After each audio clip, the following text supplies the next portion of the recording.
بسم اللہ الرحمن الرحیم۔ میرے معزز و محترم دوستو، السلام علیکم۔ دوستو، ایک حکیم جنگل میں گھوم پھر رہا تھا۔ سرسبز و شاداب جگہ میں اس نے ایک مور کو دیکھا۔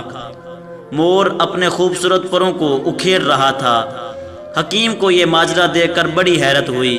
وہ مور کے قریب گیا اور کہنے لگا، اے طاؤس، کیا تیرے حواس جاتے رہے کہ اتنے حسین اور خوبصورت پروں کو اس بے دردی سے اکھیڑ رہا ہے؟ کیا تجھے یہ احساس نہیں کہ تیرا ایک ایک پر لوگ کس ذوق و شوق سے سنبھال کر رکھتے ہیں؟ نشانی کے طور پر قرآن پاک کے اوراق میں رکھے جاتے ہیں، پھر تیرے نازک پروں کی پکھیاں بنائی جاتی ہیں۔ ارے حیوان، تیرا خالق کون ہے؟ کس نے تیرے بدن پر یہ ماں نقش و نگار بنائے ہیں؟ کیا تو اس مصور کو بھول گیا ہے جس نے اپنی مصوری کے لیے تجھے منتخب کیا ہے؟ معلوم ہوتا ہے تو غرور میں آ کر اپنی کوئی نئی وضاقتہ بنانے کے در پہ ہے۔ مور نے دانشور کی جب یہ کلمات سنے تو بے چین سا ہو کر رونے لگا۔ اس کے رونے میں ایسا درد اور ایسا اثر تھا کہ وہ حکیم جس نے مور سے پر اکھیڑنے کا سبب پوچھا تھا، پریشان ہو کر دل میں کہنے لگا، میں نے ناحق اس مور کو چھیڑا، پتہ نہیں یہ کس پریشانی میں گھرا ہوا تھا۔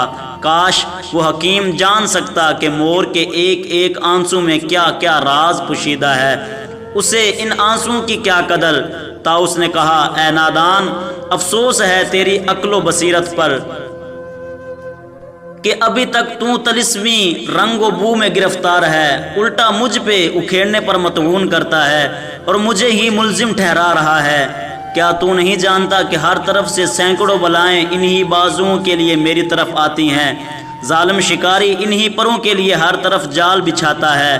کتنے ہی سنگ دل تیرے انداز ہے جو انہی پروں کی خاطر میری جان ناتواں سے کھیلتے ہیں۔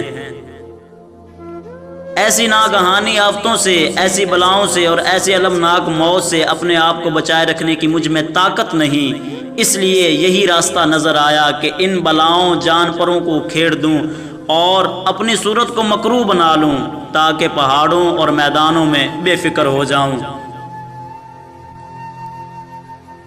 اپنے آپ کو بے نام و نشان اور عاجز و مسکین بنا کر رکھو تاکہ شہرت سے یہ حالت تم کو دور رکھے، کیونکہ شہرت سے گوشہ عافیت چھن جاتا ہے اور شہرت بہت سی بلائیں اپنے ساتھ لاتی ہے۔